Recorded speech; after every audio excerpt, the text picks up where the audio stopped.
Thank you for joining us on this edition of the 6 p.m. primetime newscast on Equinoxe television, live from my headquarters in Cameroon's economic capital, Douala. My name is Babla Jonathan. In our top stories in this edition of the news, a municipal authority accuses the Yaoundé administration of hijacking the decentralization process. The mayor of Lum in the Mongo Division, littoral region of the Republic of Cameroon, attributes the bad state of roads in his municipality and other problems to what he qualifies as government's hijacking of the decentralization process. We shall bring to you details in this edition of the news on Equinoxe television. We will also talk about the situation in Tigray region in Ethiopia. The Prime Minister of that country has announced a final phase of the military's operation to restore peace and normalcy after the 72-hour deadline which he gave to fighters in Tigray region elapsed.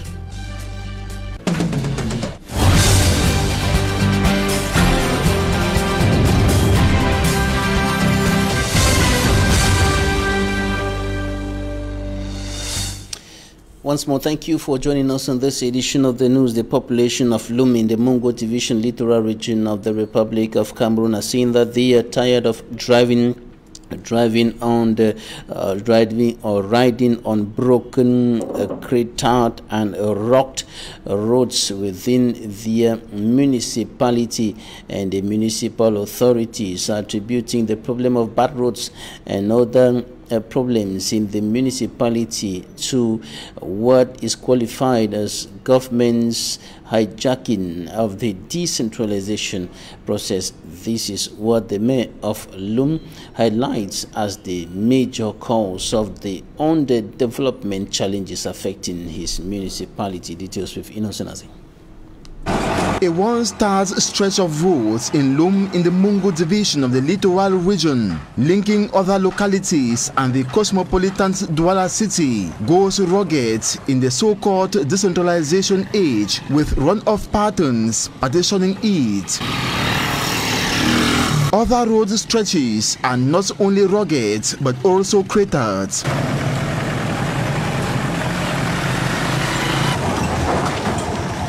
These roads in Megi Kwate Wambo's municipality, if they had mouths, would have been heard crying and begging for rehabilitation. Road users have no choice than battling with the nice-looking roads in President Paul Biya's country. The situation is worst in the rainy season. Stagnant water in the craters in the middle of our roads prevent children from schooling flexibly. Children can fall in the potholes and incur a fracture.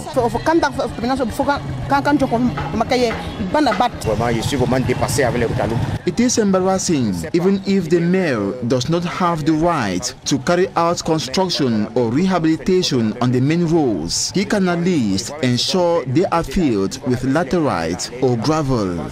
Soon you will see them out collecting tax from us. Nous, on est vraiment mal à l'aise pour l'état de la route là-bas. We are speechless. The roads are horrible and strenuous. C'est de Carrefour Bonquin sous Mangué.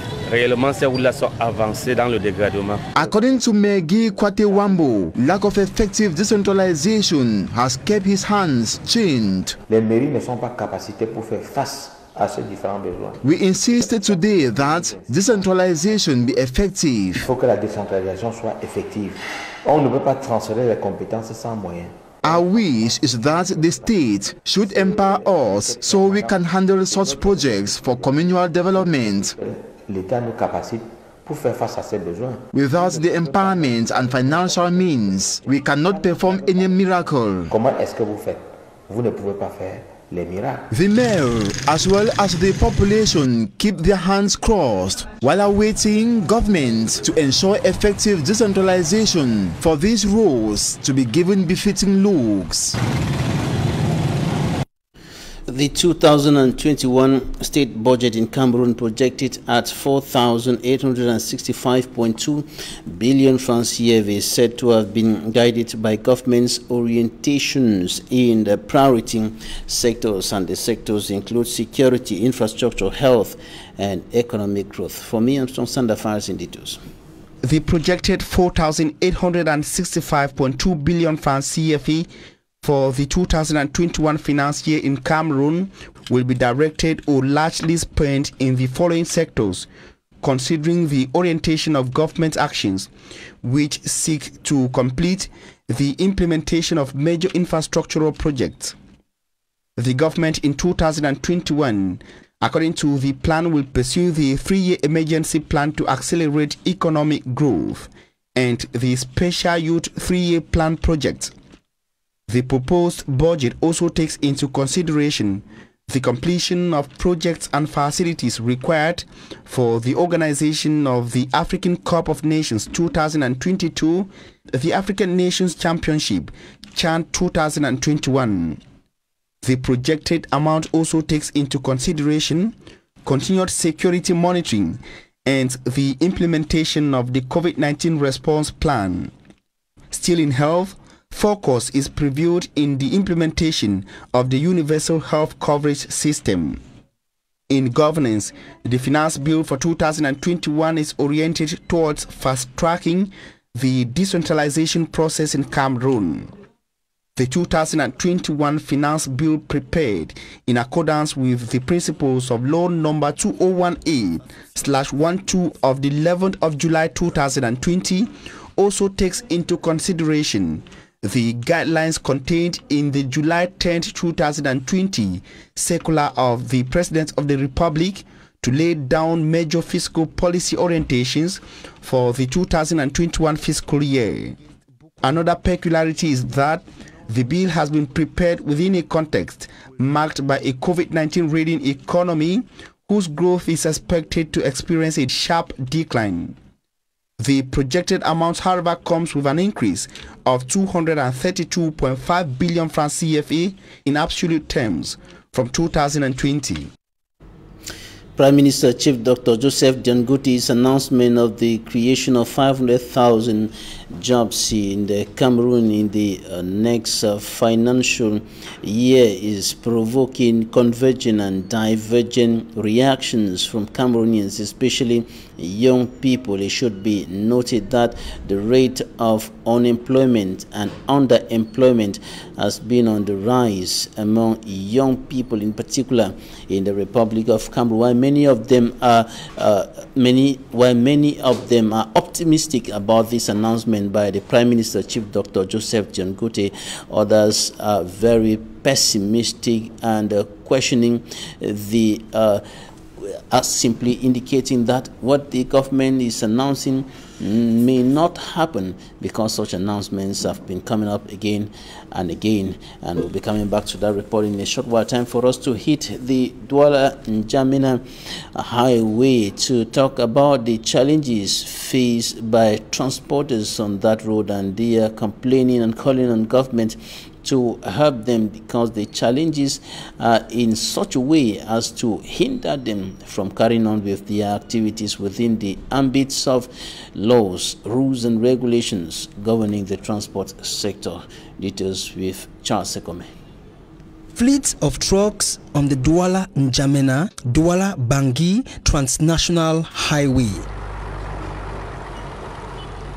They are all in a bad technical state, and the owners complain that they are unable to repair the damaged parts because of financial constraint. You cannot go to the manufacturer to get new parts for the trucks. You cannot go to the banks in quest for loans to buy new parts for the trucks. You won't be able to pay for these parts because they are extremely costly, unlike before. There is no transporter in Douala, Central African Republic, and even Chad who can renovate and maintain its parking with the amount of money being paid to transporters. A meeting is organized to look into the problem. In the course of the meeting, the transporters, Trade unionists and other stakeholders urge the governments of Cameroon, Chad, and Central African Republic to regulate and enforce acceptable tariff rates that will boost their income so they can render quality services. We have implored and will continue begging our government officials to accompany us. They need to understand that transport is a pillar to the economy. Le transport est un pilier de l'économie. Like they say in marketing, there are 3 levels to quality services. If you pay for the highest quality, you get the best services. Payez à meilleur prix, vous avez un service haut de gamme. The transporters, trade unionists, and other stakeholders from the Central African Republic, Chad, and Cameroon agreed on 3,350,000 francs for transportation of goods per trip to Bangui and 3,300,000 francs for N'Djamena. Meantime, they remain determined to stop all activities and park their trucks by 1st January 2021 if the government authorities of these countries fail to enforce their aforementioned tariffs and provide solutions to other problems affecting their activities. Coming up, Immaculate Fogwe puts together reactions of some young people, reactions to Prime Minister Chief Dr. Joseph Janguti's announcement of the creation of 5,000 new jobs in the Republic of Cameroon. Some are pessimistic, while others are, however, optimistic about that announcement and the fulfillment of that promise by the government. Immaculate Fogwe. Cameroon's Prime Minister, Chief Joseph Jangute, on the 25th of November, during his presentation of the 2021 Government Plan of Action to the National Assembly, announced government's plan to create 500,000 jobs in 2021. He says the decision is meant to solve the problem of unemployment in the country. The government plans to increase new training centers while making efforts to support market entities. The announcement is coming a year after the head of state, Paul Biya, during his traditional message to youths on the occasion of the 53rd National Youth Day, promised creating no less than 500,000 jobs in 2019. Speaking to some youths in the economic capital, Douala, many of them described the promises made as fake. I am Boka Adonis, a student at the University of Douala and equally a digital entrepreneur. I heard the Prime Minister's announcement that 500,000 jobs will be created.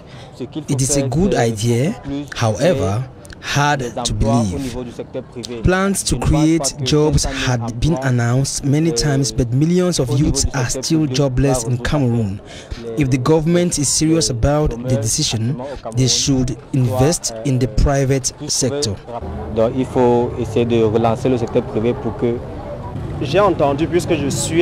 I am called Lazare Nsangunu. I heard about the minister's decision concerning the creation of 500,000 jobs, but it doesn't look real. A year ago, the president promised that 25,000 jobs will be created in 2019. I don't even know how many people benefited from that job offer. Now they are talking about 500,000 jobs. We sought to know from these youths what could be done in order to reduce high unemployment rate in Cameroon. One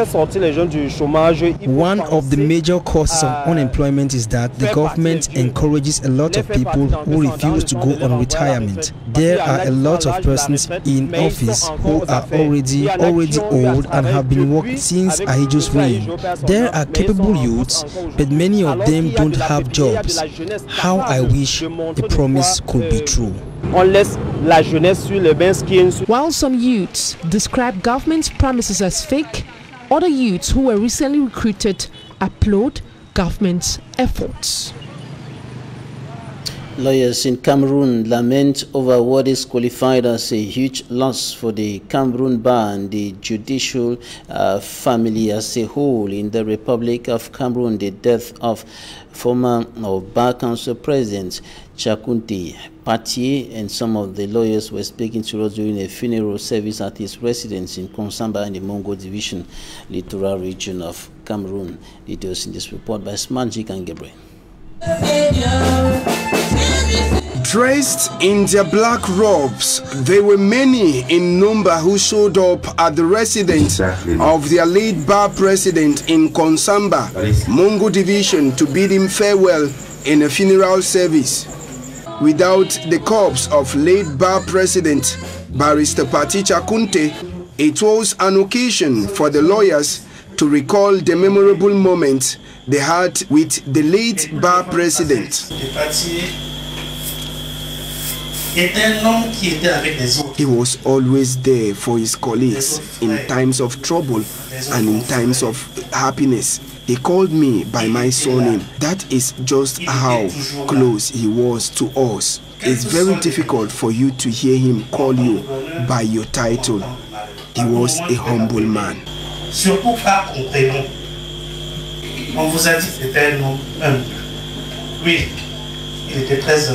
The departure of late bar president is coming at a time lawyers are going through difficult moments in the country, and he is remembered for always being there for them in times of trouble. He was an exceptional man in humility. He knew how to fight for his colleagues and family members. He mastered the office he was voted into and was open to everyone.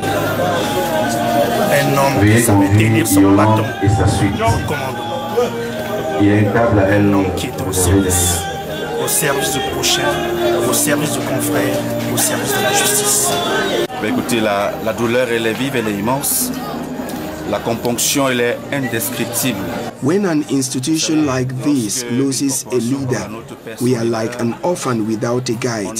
Today, we are honoring him because we miss him and he has left a vacuum that will be difficult to fill.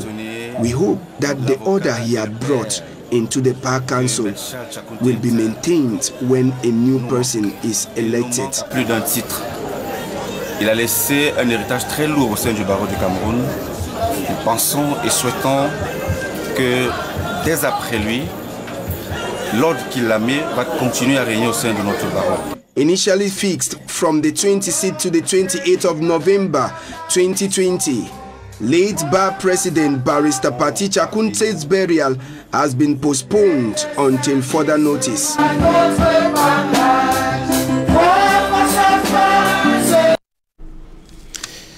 Talking Point is up next.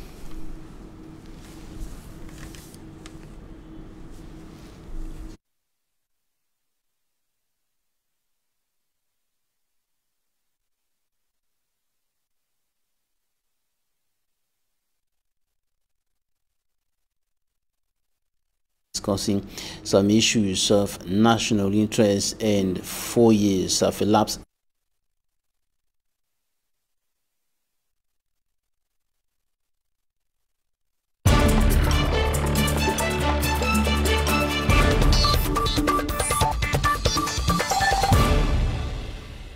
Into the future on how we can come out of this, notably in a peaceful manner. Today, we are receiving Jean Denis Tabe. He is the national president of the Popular Action Party. Thank you, Mr. President, for joining us today. Thank you very much. Thank you for giving me the opportunity to come and express my own point of view, and my sincere greetings to all viewers of Equinoxe and Cameroonians of good faith. 4 years have elapsed since the troubles in the northwest and southwest regions began escalating early 2017, or better still late 2016. When you look at what's been happening for the past 4 years with the recent incidents, what's your analysis of the situation and the evolution of the conflict? Thank you very much, Mr. Babila. I am as very disappointed as you are. I am also very shocked that it has been 4 years that this crisis has degenerated to where we are today. It is very, very saddened and very, very unfortunate that at this juncture we are still talking of the Anglophone crisis. I felt that a simple crisis as the one that we are experiencing, a political crisis, a crisis that concerns Cameroonians, a crisis that concerns everyone, all the stakeholders, everyone that needs to sit and see how we could talk, a domestic crisis at that, and we are still talking of such a crisis right at this juncture that we find ourselves today.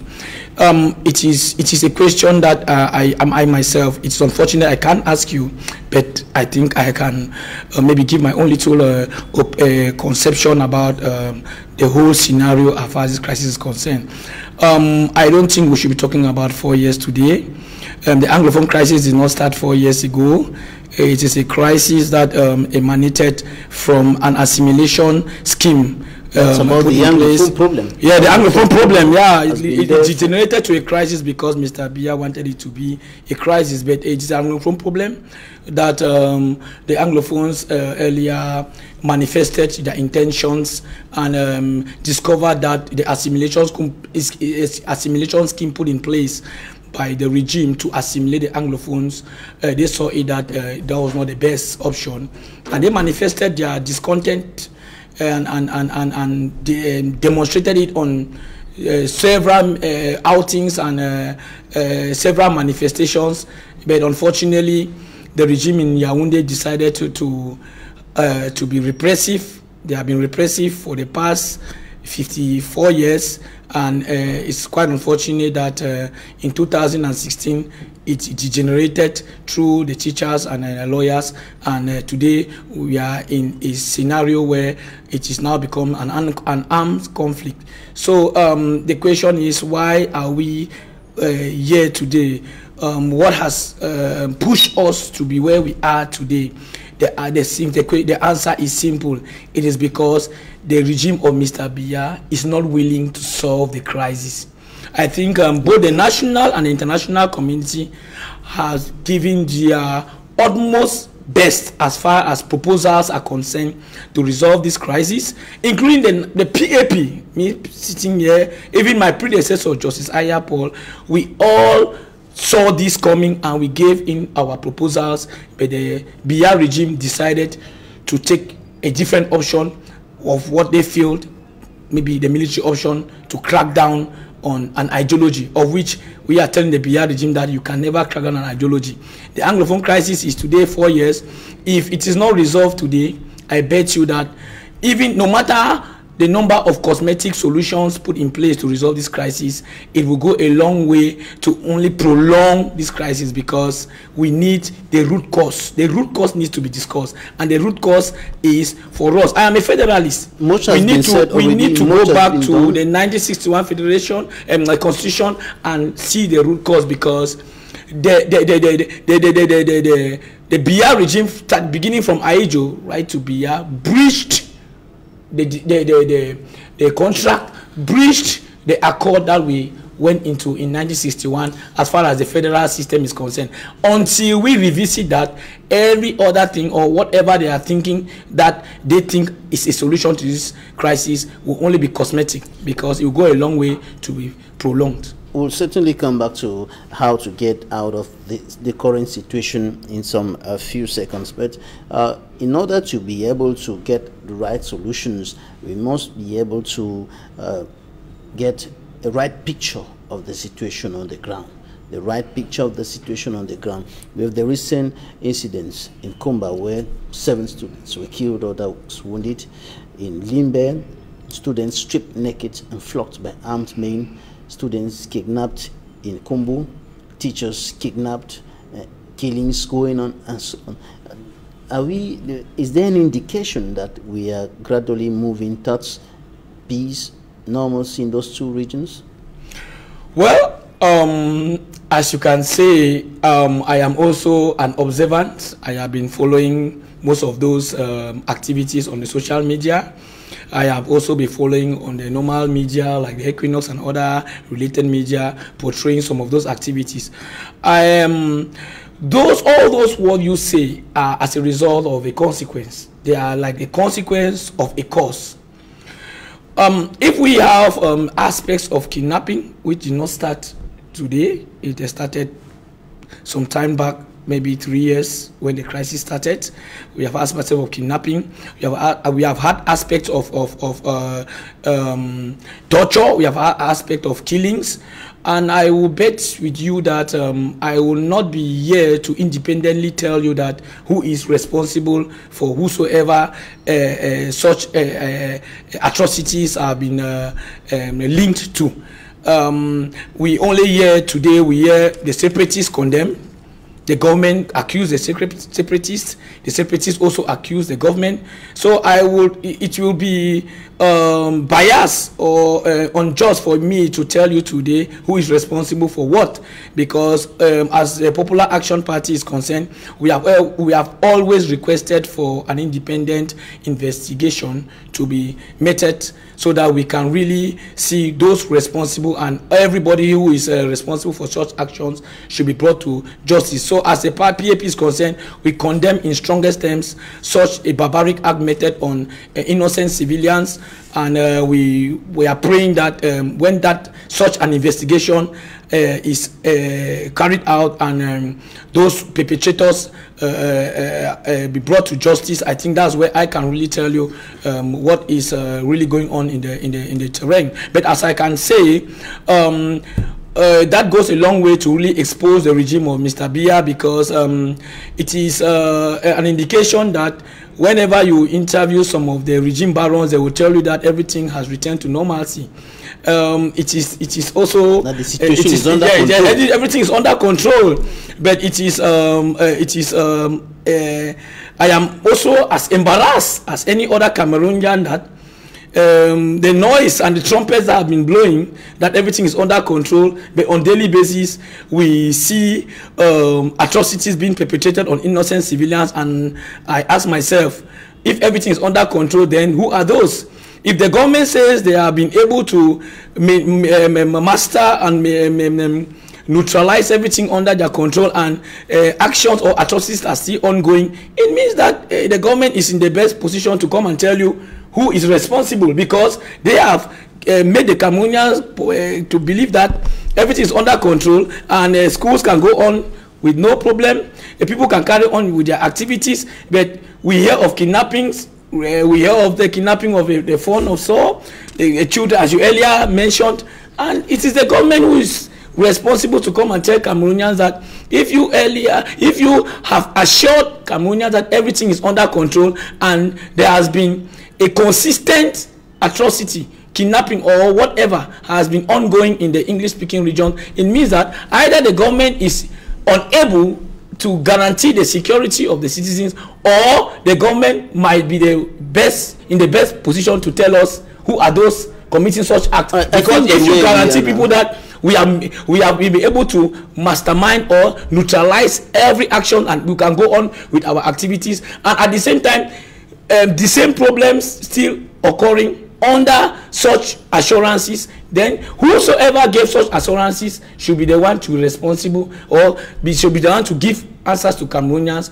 what is going on. So as far as I'm concerned, I think the government should be the one to tell us if truly everything is under control, because all of us are still crossing our fingers and monitoring. Now, at this point in time, there are calls rising from almost everywhere, from everybody.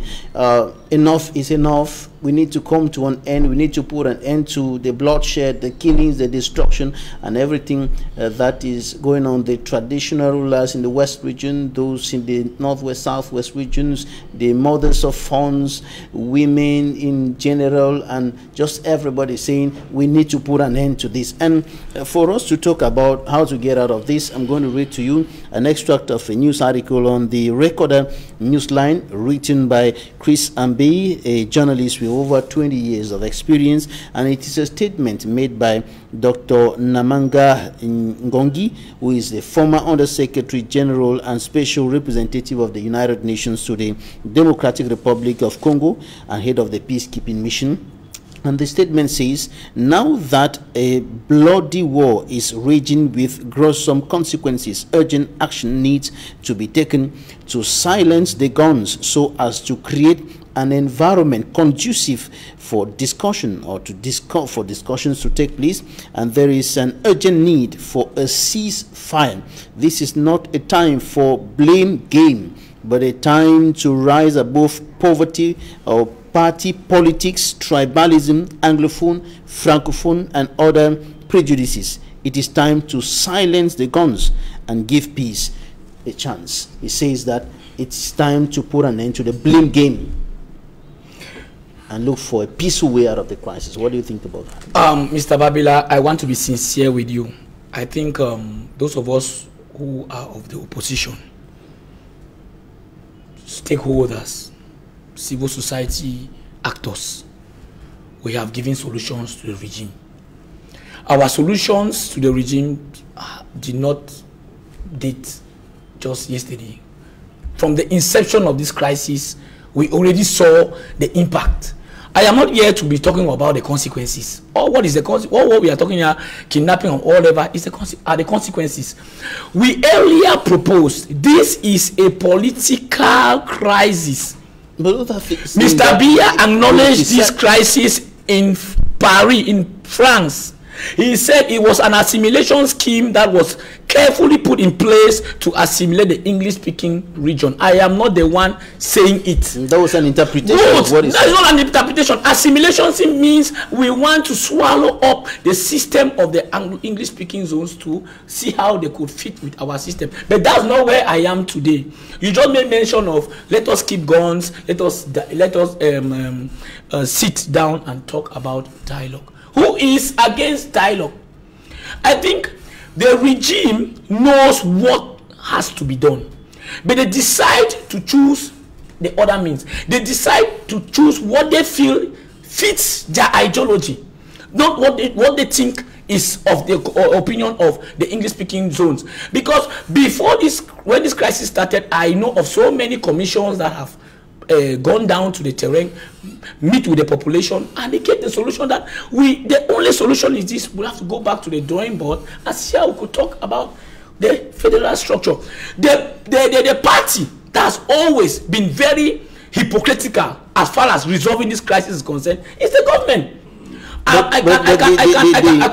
Mr. Babila, for anything to take place, for any concrete thing to take place, the guns have to go down. The guns, there should be some sort of a ceasefire, according to Dr. Namanga Ngongi, and that is why he talks about the blame game. The political parties should stop blaming the President of the Republic, should stop blaming the CPDM, should stop blaming the Prime Minister, and so on, and look for a peaceful solution. Mr. Babila, in your opinion, where is that peaceful solution? Mr. Babila, political parties have never blamed the regime. Political parties have rather given proposals to the government on what has to be done. On the contrary, the government sees proposals as a means of contradiction. That's why you find today, where you have of the opposition, a hardened opposition leader, you see consistent repression. You can see, look at members of the CRM today. Can you tell me why they are being locked up? 6 months, Professor Kamto is there being locked up. What is his fault? Because he says, I will not go in for elections until the Anglophone crisis is being resolved. So I want to believe that the party that is totally against a peaceful resolution for this crisis to be resolved is at the level of the government. Because when you talk about guns, who are those who took up guns? From the onset of the crisis, it was a peaceful march, as I can know. Let me tell you something about Mr. Babila. Even as I speak to you now, that there has been some level of relative peace in some restive regions in the northwest and in the southwest. I traveled to Bamenda, in one area in a subdivision called Tuba. The mayor of Tuba, if I tell you the manner in which that mayor, the CPDM mayor, harassed the population, I'm trying to tell you that no accusation, please. He's not here to respond to that accusation. I am saying that we are talking about restive peace, and he's not the only one. I'm telling that we have CPDM administrators who, to them, maybe the return of peace is an obstacle to their agenda, because I will not reason why a mayor who knows the difficulties under which the population of that zone has gone through will keep on harassing the population and making the population to undergo a lot of psychological torture, and not even taking into consideration that that's already a war zone. I believe that they will have taken measures to see how they could resolve and bring the population close and see how they could educate them on how peace could return. So I want to believe that the peace or the resolution for guns for a ceasefire to be put in place, for guns, for all the parties to drop in their guns. I think I am also of the opinion that there should be a ceasefire. Who is to declare a ceasefire? It's the person that declared the war. And the separatists did not declare war. There's somebody that declared a war against the separatists or against Cameroonians. So he is the one who is in a better position to say, all right, I declare a war, and let us come to the table and let us dialogue. And that is why we of the PAP, we are requesting for another sincere dialogue, a general amnesty for those who are in the diaspora and whosoever that has been involved in whatever, be it a level of the government or a level of the separatists. Let us sit, because if a military dies or a war called Ambazonia or separatist is killed, Cameroonians are the ones losing. So why would Cameroonians be killing each other just because an individual somewhere wants to satisfy his or her ego in the name of... I'm telling you that we are to protect the state, but the regime of Biya feels that if we are against the government, they mix it up that we are against the state. I am against the regime of Mr. Biya. I am not against the state of Cameroon. That's a glaring message that I am passing to the system, that we are for the country and want the country to move ahead, and for all citizens to feel as Cameroonians, not for some individuals who feels that the country belongs to them. The country belongs to all Cameroonians, and of course the head of state has said on several occasions that he's been working to put an end. He wants to put an end to the troubles in the northwest and southwest regions, but President Njang Denis thinks that he does not want to put an end to it. I don't know why you think so. No, I don't. No, please, Babila, you are mistaken. I am saying that the manner in which the regime is putting things in place in resolving this crisis, I believe that they have a hidden agenda. They don't want the crisis to come to an end, because I think that we of the opposition, other stakeholders of the civil society, we have given proposals.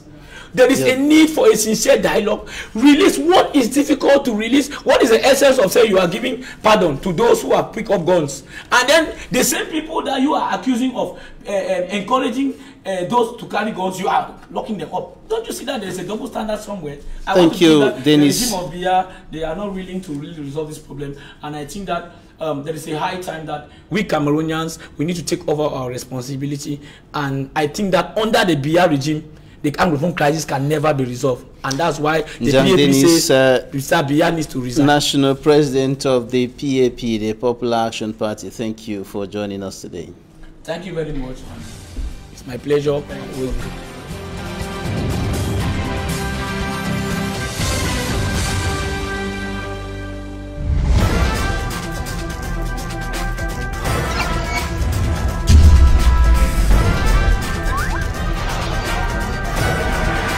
Equinoxe.